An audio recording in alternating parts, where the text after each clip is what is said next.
bum, bum, bum.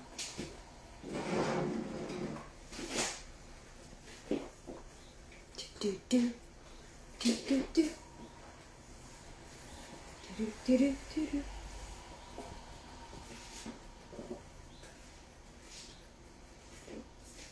Hello, everybody. I'm so excited to introduce Drew Manning. Let's see if it worked. Awesome. Hello. Hey, Hi. how are you? I'm good. I'm so excited for this Me follow-up too. meeting. How are you? I'm doing pretty good. It's kind of my journey's coming to an end, so I'm I excited. know. I know. Well, thank you everybody for joining us live. If you haven't tuned into the first part is on YouTube, and that is at Drew's beginning journey for the second time for his Yes. fit to fat to fit slash 40 journey, in which he decided to gain a whole bunch of weight all over again. God knows. I don't know how you do it, Drew. You're absolutely fabulous and amazing. And now we're doing a follow-up to see how he's doing on his back to fit journey for the second Yep. time. Hmm. Yeah, Yeah. awesome. Are you ready, Drew? Am I what? Ready. I'm ready. I'm ready to do Awesome. this. Awesome. Okay. So I want to know from your second time back to fit, like this entire conundrum, this entire journey, what was the biggest lesson that you took away from it? Yeah, I think from this experiment doing it a second time was the how powerful emotional eating is. And as I was gaining the weight, eating the junk food, like, yeah, at first I was eating the food because it tasted good and it made me feel good. But I wouldn't say there was like this emotional attachment there. It wasn't until I went through my own personal struggles of going through my breakup publicly, where I was really sad, lonely, depressed, that the food then transitioned to numbing those emotions, the emotional pain that I was feeling. And that took on a whole nother level of understanding for me and empathy for those that struggle, because so many times people numb their pain with substances, whether it's food, drugs, alcohol, you name it. We have a list of an endless list of things that that gives a dopamine hit that distract us from the emotional pain of life. And this is why it's not as simple as just telling people, hey, just eat less and work out, because it's not a physical journey. It's not a physical transformation. It's tied to the mental, emotional, spiritual journey that we're on as well. And so my eyes were opened even more, and my empathy grew even more this time around. But that's probably the biggest takeaway, is how powerful emotional eating is, and how it's so much more complicated than we think. And this is why we need more empathy in the fitness industry, and we need more empathy for those that struggle with weight loss and body image issues, or people that live in larger bodies, because society just judges them. They just say, hey, just eat less and work out, it's not that hard.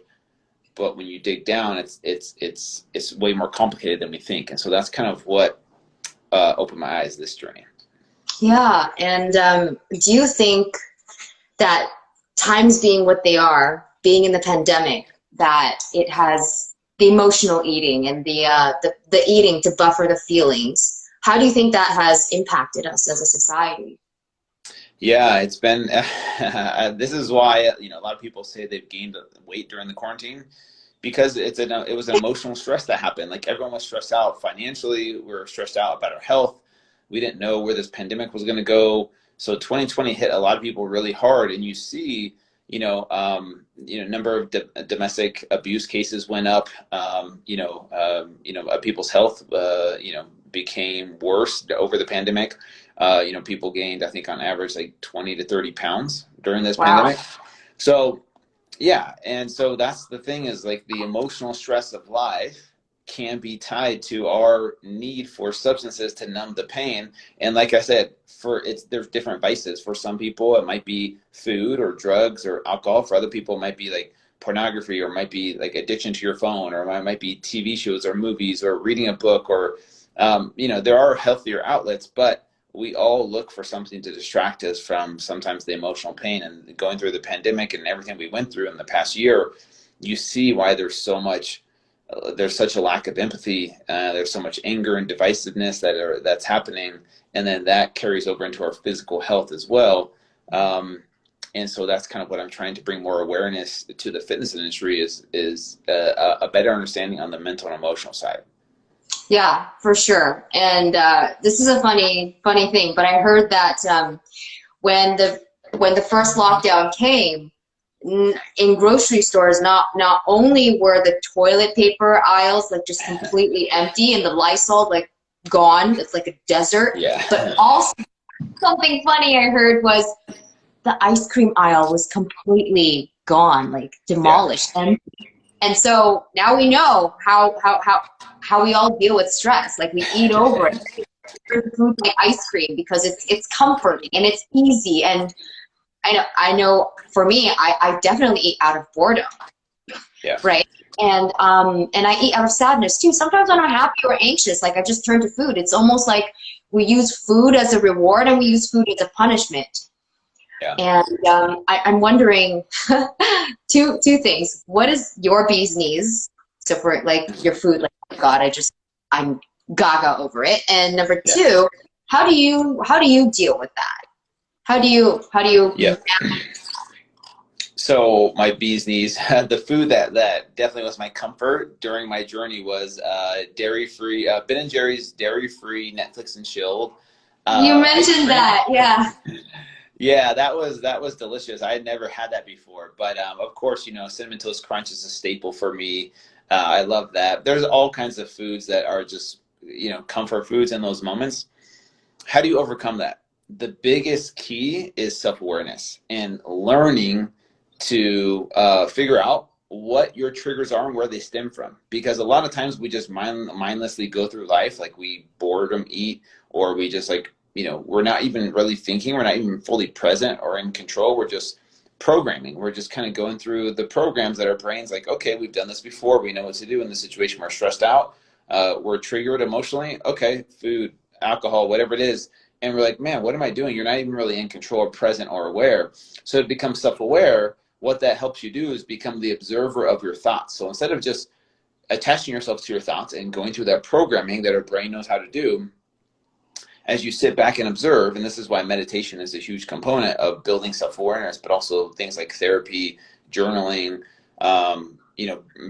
breath work can help you become the observer of your thoughts, so that in those moments of triggers, in those moments of just reactiveness, we can take a step back and observe what's happening, okay, and not attach ourselves to anything.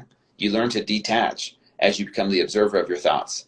And in those moments of just mindlessly reaching for the food, you're like, okay, I see what these emotions are. They're stemming from, I just got into a fight with my spouse, or I just, I'm stressed out about finances or work, or my kids are driving me crazy. That's triggering this emotional response, and that's making me want to go grab these things. And in that moment, you can then thoughtfully respond instead of just being reactive and not truly being present. Now, to choose, you still can choose the path of of eating the food, which is totally fine. But as long as you're self-aware, you realize what you're doing, you're more in control. And so being able to thoughtfully respond gives you control over that, to where you can be like, okay, I see where this is going to go. These triggers, these emotions are coming up. I'm going to reach for the food. But if I do that, I know I'm going to feel, bad afterwards, or have a stomach ache or a reaction to it.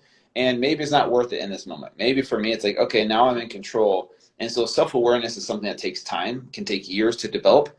Like I said, practicing meditation is like a muscle. You have to build it and get better at it. Same thing with therapy. You become more aware of those triggers and what they stem from. You're like, oh, this stems from this childhood thing that I've been holding on to for my whole life. And now that I'm aware of it, I can let it go.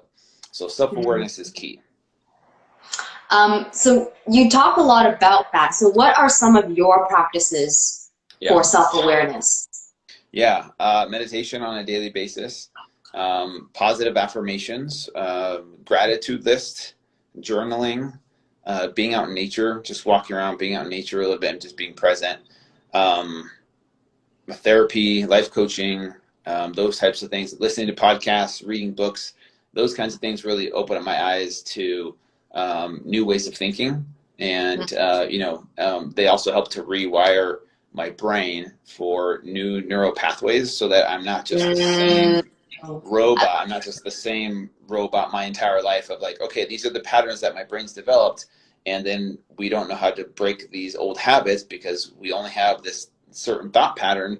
And until we see it from a new perspective, we don't really realize that we can choose other paths and help us see things through a new lens, so that once we see it through a new lens or through a new perspective, then that situation changes for us. And so those are the list of things that I do. Mm-hmm, mm-hmm.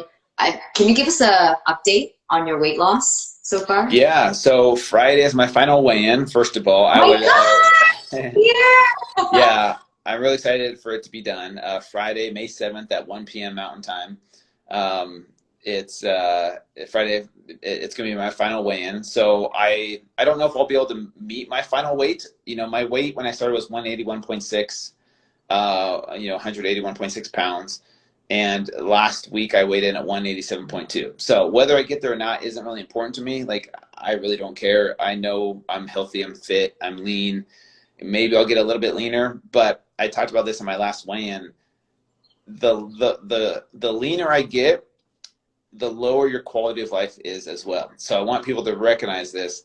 Getting a six-pack is cool, but how much of your social life and happiness are you willing to sacrifice to meet that goal? So like for me, canceling social situations or not going out to eat or just being super boring with my food, chicken breast and vegetables, I'm sorry, but there is some enjoyment to food in life, and that's kind of what you are choosing to miss out on to look a certain way.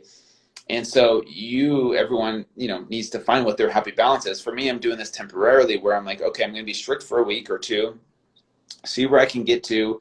But then from there, my maintenance is not that strict. Like, I'm not that strict all the time because I like to do fun things with my girls or get ice cream with them sometimes or make pancakes for Sunday breakfast. Like, whatever it is, there are moments in life where like eating certain food does bring enjoyment and happiness. And I feel like that goes down mostly the leaner you're trying to get, which looks cool for Instagram.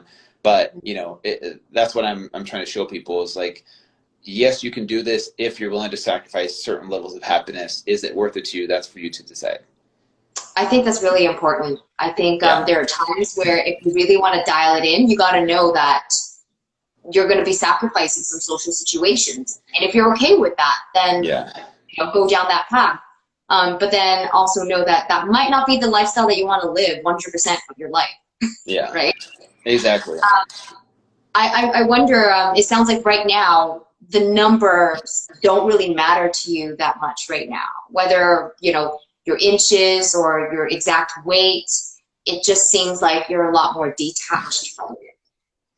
Yeah, I'm not as obsessed about it. Like, even after the first journey in 2011, I wasn't as obsessed. I'm even being older now, I'm probably even less obsessed about it. Yeah, I like to look good, but I like to feel good more importantly. I like to be healthy more importantly than looking good. And just because you're leaner doesn't mean you're healthier, right? Like 100%. Like, dehydrating yourself a little bit and being in a caloric deficit all the time and doing hardcore workouts and burning yourself out week after week after week probably isn't the healthiest thing for you, to be honest with you, for your testosterone levels, for your sleep. And I'm just, being real with you guys. It's not just because the leaner you are doesn't mean you're healthier. So, and that's why blood work is important and doing these kinds of tests that I've been doing throughout my journey to kind of really find what my sweet spot is. And my body, I can tell, is telling me like, hey, like, and that's what one thing self-awareness can do is you can really listen to your body, and your body might be telling you, hey, we don't want to cut out any more calories. We don't want to, lean down anymore. Thanks, Tara. I appreciate that. I'm just seeing some comments come in. I can listen to my body. My body's aware of that. And, I'm listening to my body after this journey's done. It's a temporary kind of journey that I'm on. But that's why it's so important for people to not put pressure on themselves to, okay, I got to change my body to look a certain way so that society will accept me and love me because I have this awesome body. your value shouldn't be in your body image, and your body image should not become your self-image. But the problem is we attach ourselves to that at a young age because we buy into these myths, and we go throughout life, accepting that myth and thinking, oh, I'm more valuable to society if I look a certain way, and if I don't look a certain way, then I'm a failure, or I'm put down by society. And we think, well, I want to be accepted, so I need to look a certain way. And we think once we look a certain way, then our happiness levels will go up. But that's not true. We know a lot of miserable people that are 4%, 5% body fat. Like, you look great, but they're still not happy with themselves. Still don't think they're good enough. And so that's why I'm trying to tell people happiness comes from within, no matter what your body looks like. And that's kind of an individual journey for people, instead of like buying into these myths that society places on us. I love that. And I'm fully transparent. Like, I still deal with bad body image, right? I think a lot of us do. And I think a lot of us start the health and wellness journey because we want to look better, innocently, right? And those of us that stick along the route is because we find a good lifestyle. There's something about it that makes us feel good and makes us want to continue living that way, not just because so we can lose weight, but because it genuinely makes us happier, more productive.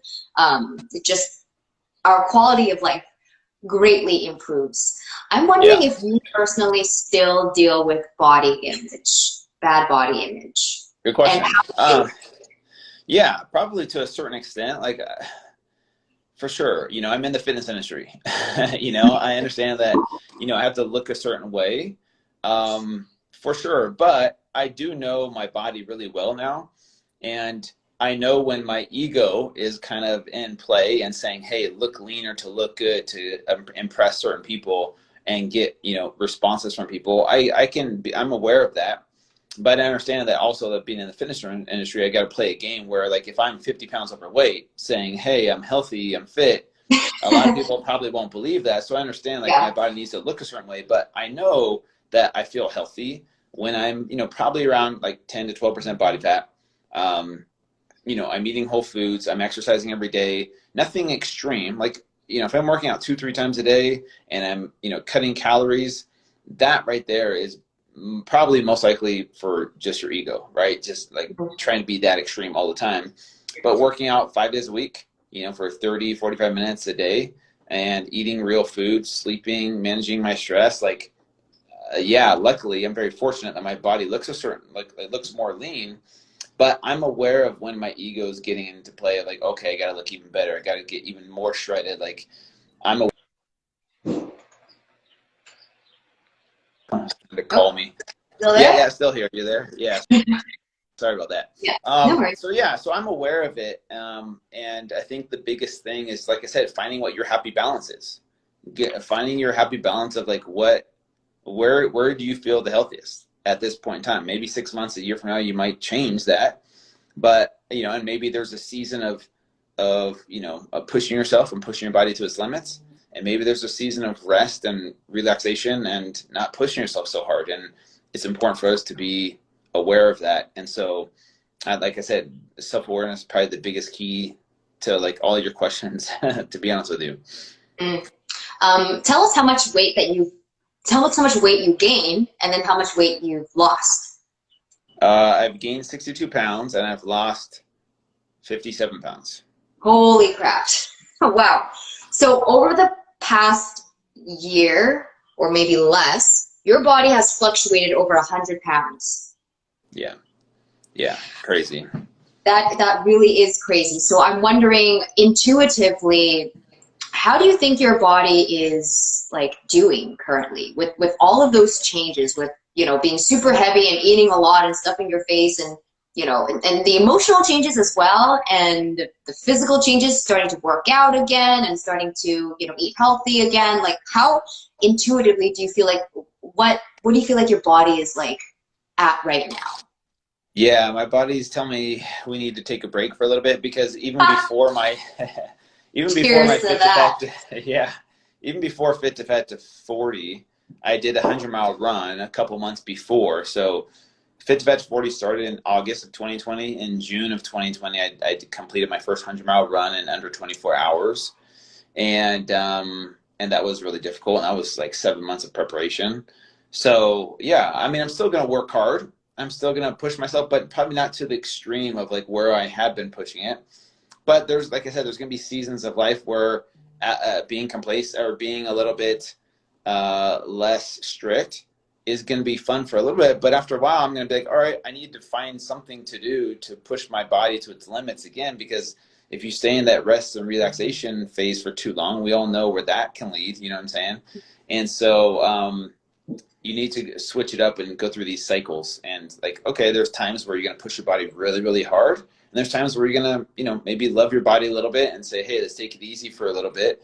And then we can get back on the horse, and push ourselves to the limit again, because our bodies are amazing things. And I think you got to have that yin and yang kind of relationship with your body, where like self-love isn't just sitting on the couch all day eating ice cream, right? I think a lot of fears when we slow down, like, oh, all we're going to do is like binge on ice cream and sit on the couch and watch the news. Like, that's probably what we're going to do if I just let go. What's the reality? What do you think?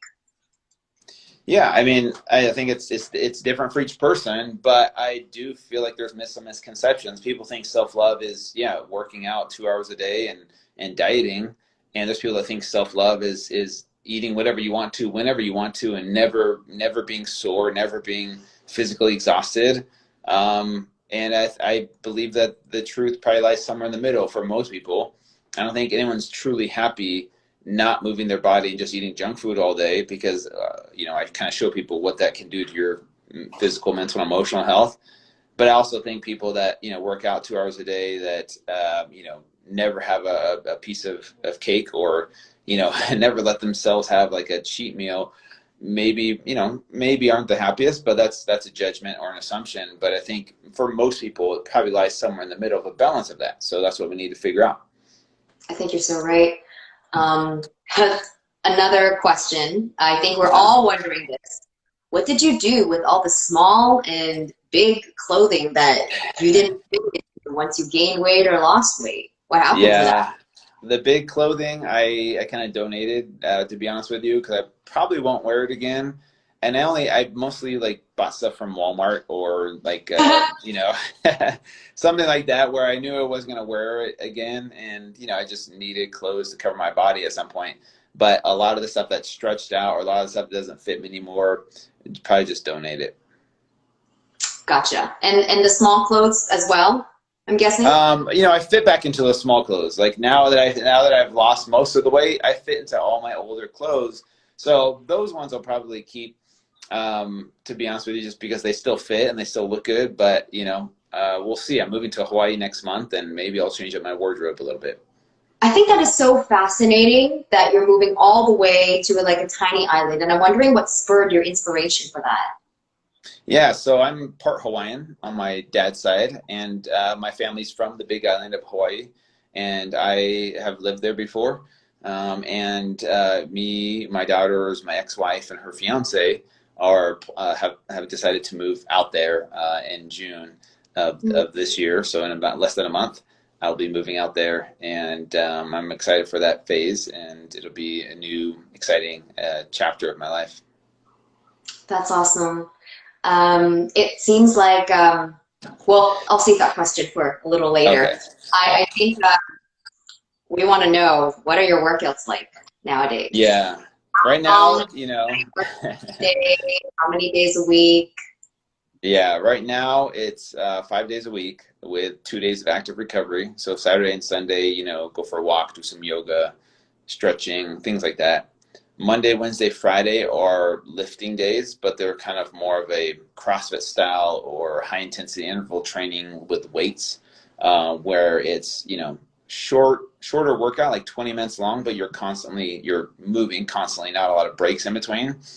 And so that'll get your heart rate up. That'll help you burn some fat. And then Tuesdays, Thursdays right now are cardio days, where it's 15 minutes of slow, long distance cardio, and then 15 minutes of intervals, 30-second sprint, 30-second recovery, 30-second sprint, 30-second recovery, and then maybe some core work built into there. And that's kind of my workouts these days. And is Saturday and Sunday off, I guess, like active recovery? Active recovery, yeah. So walk, stretch, yoga, bike, hike, those kinds of things. Besides your workouts, do you find that after you're done working out for that day, are you mainly sedentary or are you still like moving and out and about? Yeah, a little bit of both. Moving around, cooking, cleaning, laundry, dishes, playing with my girls.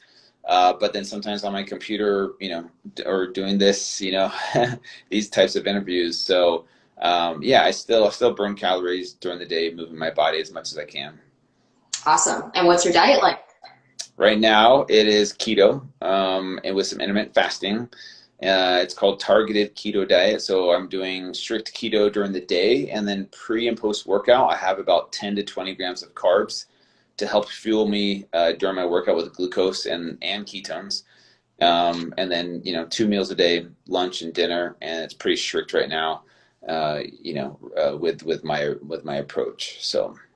And for that, your source of carbs, is it simple sugars? Like, what do you go for? Most people, I know a lot of people go for honey, agave. Yeah.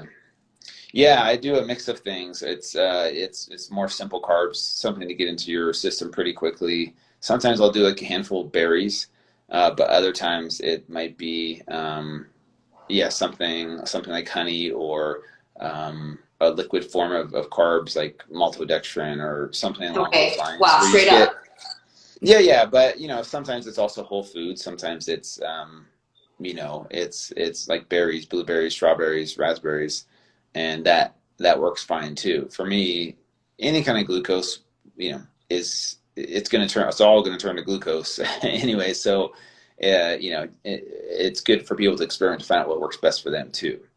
How long do you take it before you work out? Like how much? 20, 30 minutes, Yeah. Okay. within 30 minutes, it gets into your system, your blood sugar rises, and you'll get a small bump in blood sugar levels.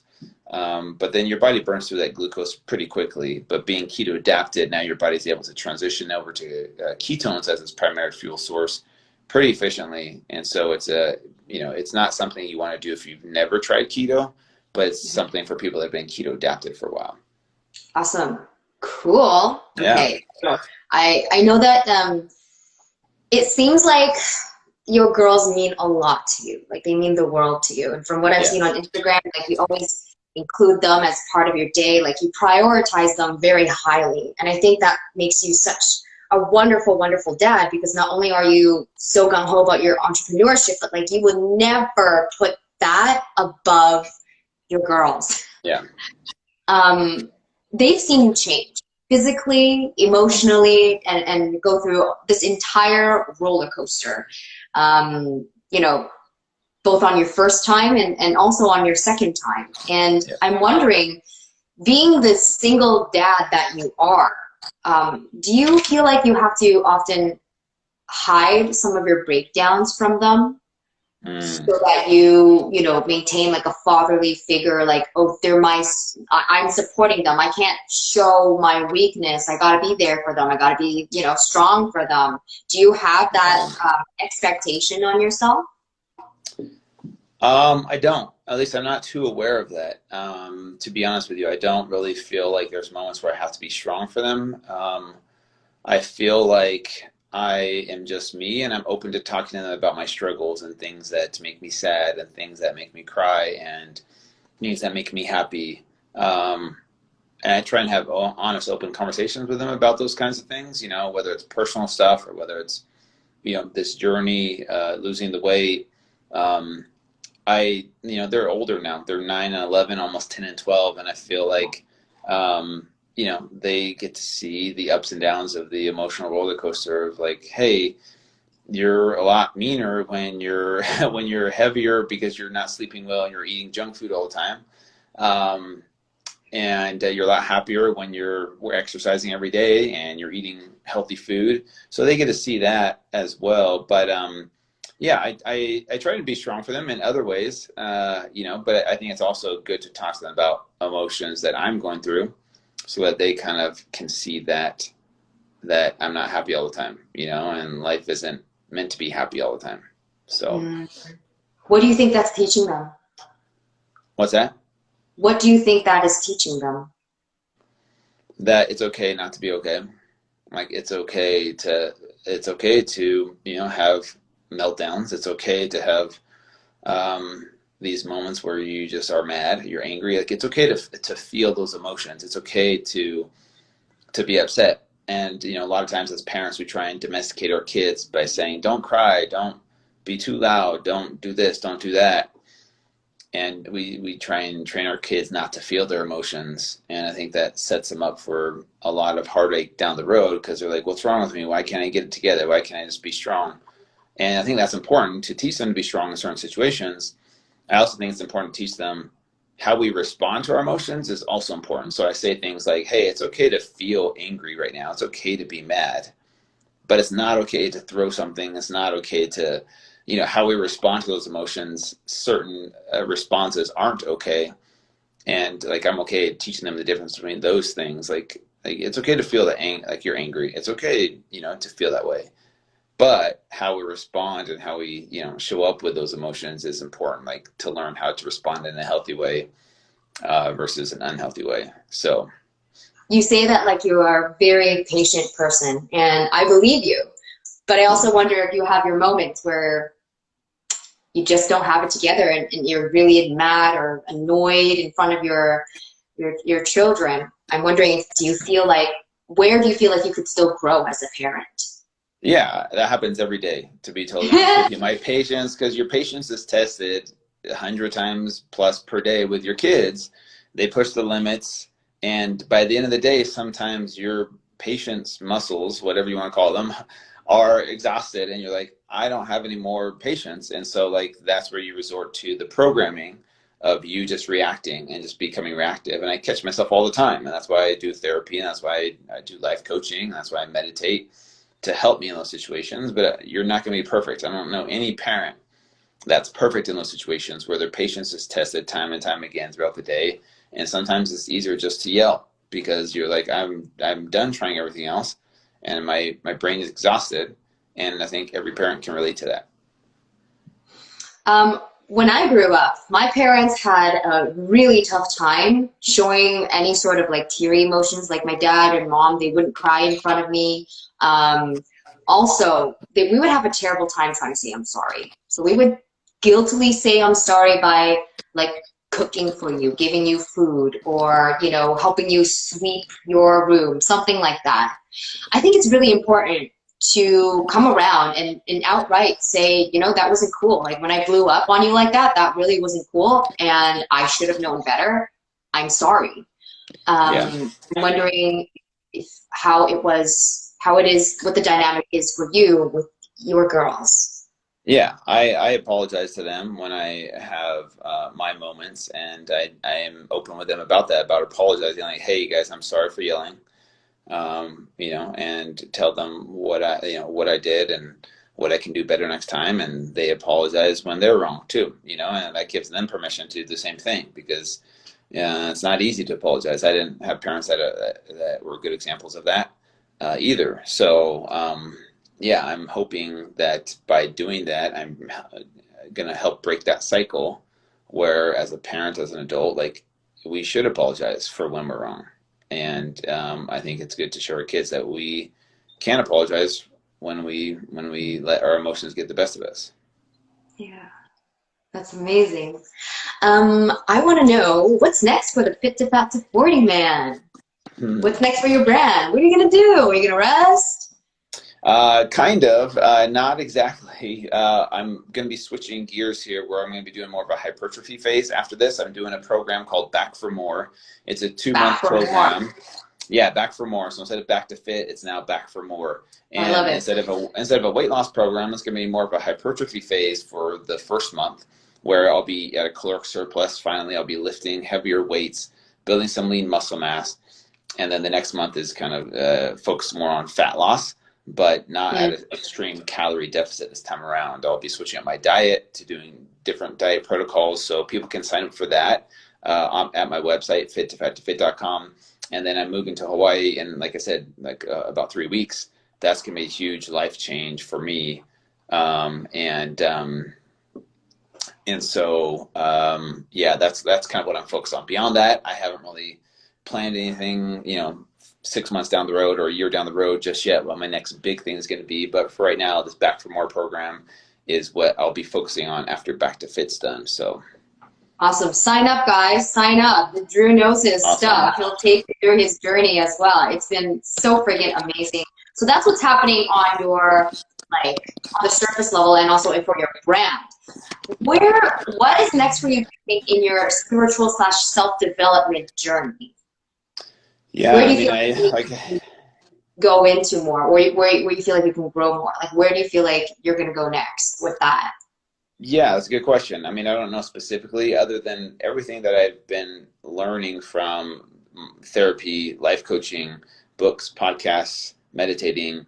I try and incorporate into my, fit to fat to fit journeys and my programs so that people get all these tools, tips, tricks, and hacks on how to shift their mindset and shift their perception of their situation so that they operate out of a place of self-love instead of self-hate. And that's kind of what I'm on a mission to do with Fit to Fat to Fit by bringing more empathy to the fitness industry and having more empathy for ourselves first and foremost. I think that's where we'll make some real change in this industry. So I'm launching some things within my brand, within my supplement company, where you will start to see little things that are changing to where we can really make a difference instead of saying, hey, here's a new diet, here's a new workout program, just do this and your life will change.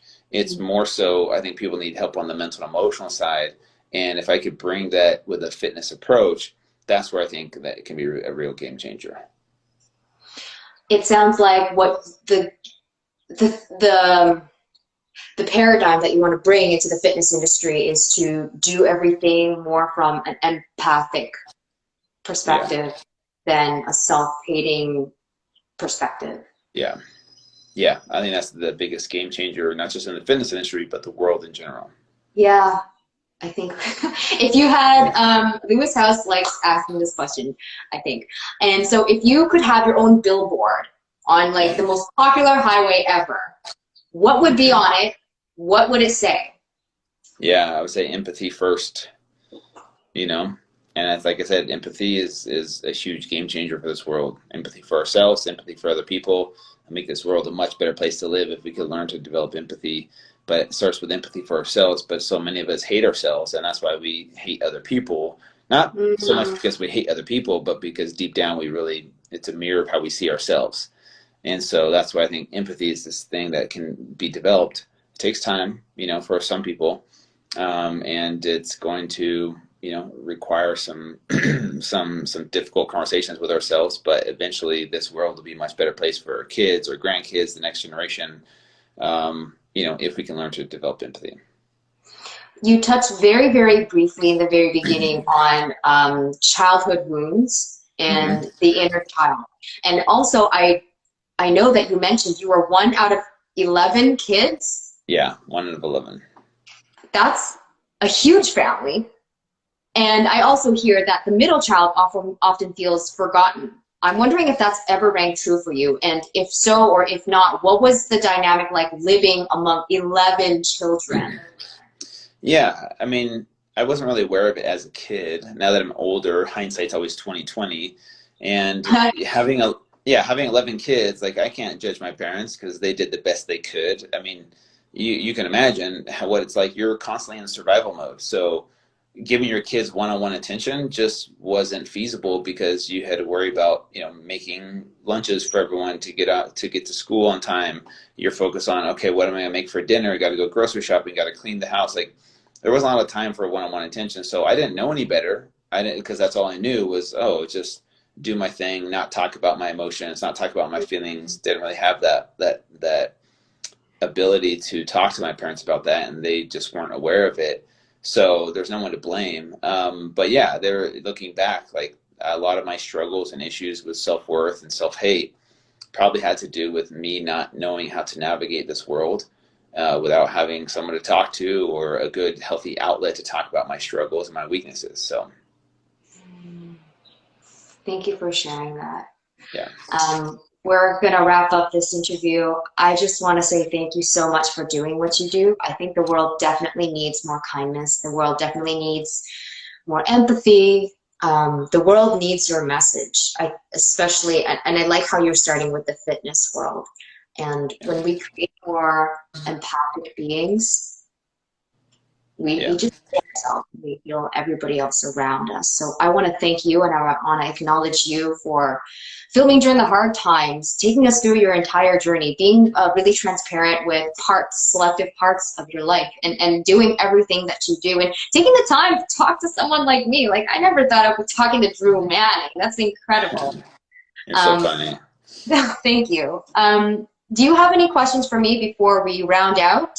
No, I appreciate you having me on. Just got to get back to dad life right now. I have my girls this week, so I'm gonna make them lunch, and then I got to go run errands, and all the stuff that comes from being a parent. All the other parents out there can relate to that. So I appreciate you having me on. Those it was a pleasure to talk.